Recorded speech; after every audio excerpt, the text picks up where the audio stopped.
মোয়া স্বাধীনতা মানে শহীদ মিনারে ফুলের মহড়া দিয়াম আজ স্বাধীনতা জন্ম আমার হাতের পান্তা ভাতার মোয়া স্বাধীনতা মানে শহীদ মিনারে ফুলের মহড়া দিয়াম এদিকে শহীদ মা জননী ব্যথাই কাতর বুকে এদিকে শহীদ মা জননী ব্যথাই কাতর বুকে জীর্ণ শীর্ণ নিঃস্ব হয়ে মরিচে ধুকে ধুকে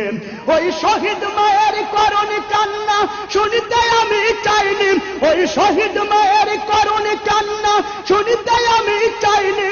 তাই তো আমি বিদ্রোহী আর কথাগুলো বেআইনি স্বাধীনতা চাইনি আমি এই স্বাধীনতা স্বাধীনতা পাইনি আমি সেই স্বাধীনতা স্বাধীনতা চাইনি আমি এই স্বাধীনতা স্বাধীনতা পাইনি আমি সেই স্বাধীনতা আজ স্বাধীনতা মানে রাজনীতি নামে